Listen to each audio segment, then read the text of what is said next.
ये है Daikin split AC का आउटडोर यूनिट है। इसके में जो लिखा हुआ है वो 50 हर्ज फ्रीक्वेंसी पे ये चलेगा और जो है सिंगल फेज़ का ये मेरा आउटडोर यूनिट है। और ये जो है इसके में सिंगल फेज़ आएगा 230 वोल्ट इसके में आएगा। कूलिंग कैपेसिटी इसके में लिखा हुआ है 5050 वाट लिखा हुआ है। इतना इसके में जो है ये 1.5 टन का मेरा आउटडोर यूनिट है।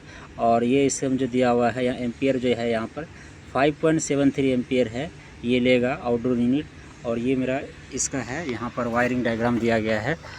और ये जो है यहाँ पर मेरा आया है ये है लाइन है, तो यहाँ पर कॉन्टेक्टर नहीं है इसीलिए ये लाइन मेरा ऐसे ही धरा हुआ है।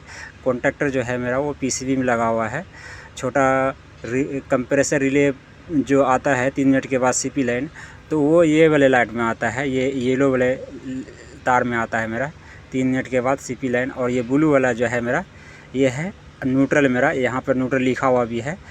और इसके में जो है ये मेरा ये फेज़ जो है ये कोई काम का यहाँ पर नहीं है, लेकिन जब कोई काम पड़ेगा तो कॉन्ट्रैक्टर अगर मेरा 3 टन का मेरा आउटडोर यूनिट रहता तो इसके में जो है कॉन्ट्रैक्टर लगा हुआ रहता है। ये 1.5 टन का है, 1.5 टन 1 टन में जो है वो कॉन्ट्रैक्टर नहीं लगा हुआ रहता है। ज़्यादा टन का जब रहता है तो उसके में जो है कॉन्ट्रैक्टर लगा हुआ रहता है। और ये वाला जो है मेरा न्यूट्रल है, ये है कंप्रेसर कमांड 3 मिनट के बाद जो आता है। और ये है मेरा अर्थ का वायर है। और यहाँ पर जो है अर्थ का वायर जो है यहाँ पर बॉडी में वो लगा हुआ है यहाँ से वहाँ। और ये है मेरा फैन का यहाँ पर ये पतला वाला वायर आया हुआ है। अब यहाँ पर जो है यहाँ पर ये रहा मेरा न्यूट्रल जो है ये ब्लू वायर, यहाँ पर ये वाला ब्लू वायर न्यूट्रल है। यहाँ से जो है इस तरह करके यहाँ पर आ गया है। अब ब्लू वायर जो है इस तरह मेरा कैपेसिटर पर आ गया है। कैपेसिटर पर आने के बाद यहाँ पर जो है ये कॉमन में आ गया है। ये रहा कॉमन, यहाँ पर लिखा हुआ है सी यानी कि कॉमन। यहाँ पर कॉमन जो है सबका रनिंग है, यानी कंप्रेसर का भी रनिंग है और फैन मोटर का भी रनिंग है यहाँ पर मेरा। तो ये पतला वाला वायर जो है ये रेड वायर है, यहाँ पर दिखा हुआ ये रेड वायर जो है यहाँ से फैन मोटर का भी, यहाँ से ये रहा फैन मोटर का भी रनिंग मेरा यहाँ से गया है। वो वायरिंग डायग्राम भी यहाँ पर दिया गया है। और फैन मोटर का रनिंग मेरा यहाँ से हो गया। और फैन मोटर का जो अब यहाँ कंप्रेसर का भी रनिंग जो है यहाँ से सी से ही निकला हुआ, ये सी है, सी से ही कंप्रेसर का रनिंग भी यहाँ से ये ब्लू वायर जो है कंप्रेसर का रनिंग गया है इसमें। ये मेरा कंप्रेसर का रनिंग है, इसके अंदर ब्लू वायर चला गया है। और यहाँ जो है ब्लू वायर वो मेन न्यूट्रल आया था तो यहाँ पर आ गया। अब यहाँ से चाहिए ये है ये वाला जो है यहाँ पर लिखा हुआ एफ लिखा हुआ है। एफ यानी कि होता है फैन मोटर का, यहाँ पर स्टार्टिंग वायर यहाँ पर जुड़ा हुआ है इस फैन मोटर का। और यहाँ पर लिखा हुआ एच यानी कि हार्मेटिक होता है। हार्मेटिक यानी कि कंप्रेसर का यहाँ पर वायर स्टार्टिंग जुड़ा हुआ है। ये एच जहाँ पर लगा हुआ है ये कंप्रेसर का हार्मेटिक पॉइंट यहाँ पर जुड़ा हुआ है, तो कंप्रेसर का ये स्टार्टिंग वायर है। ये रेड वायर इधर से आकर के ये मेरा कंप्रेसर का स्टार्टिंग यहाँ पर आया हुआ है, ये जुड़ा हुआ है। और ये रहा इसका वायरिंग डायग्राम यहाँ पर इसके में जो है पूरा दिया गया है। यहाँ से कौन सा वायर क्या आया है तो वही जो है हम आपको दिखाने का प्रयास किए थे, जो है वही बताने। यहाँ ये रहा यहाँ पर कंप्रेसर, ये है कंडेंसर कॉइल, ये है इसका कंडेंसर फैन मोटर। और ये है इसका कैपेसिटर जो यहाँ पर लिखा हुआ है।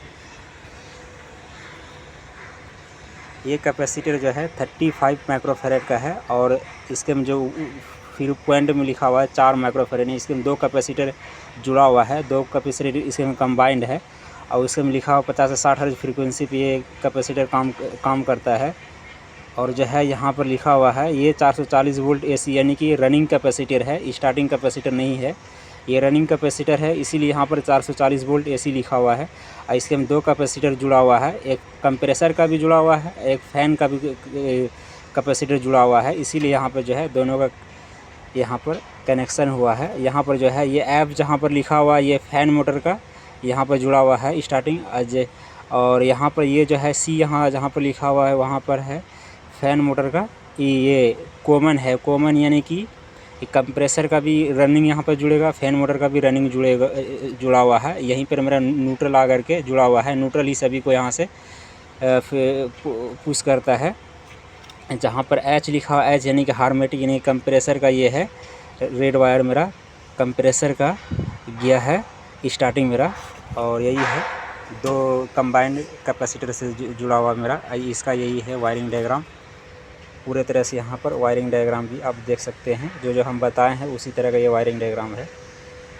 ये है मेरा डाइकिन का स्प्लिट एसी का आउटडोर यूनिट है, और ये है कंडेंसर फैन, और ये इसका है वायरिंग डायग्राम। यहाँ पर जो है ये डिस्चार्ज लाइन आया है, इधर से जो है कूलिंग कॉइल में जाता है high pressure high temperature gas, और फिर उधर से नीचे से जो है लो प्रेशर हाई, फिर एक्सपेंशन डिवाइस के बाद जो है ना प्रेशर मेरा डाउन होकर के मेरा ये डिस्चार्ज लाइन यहाँ पर है।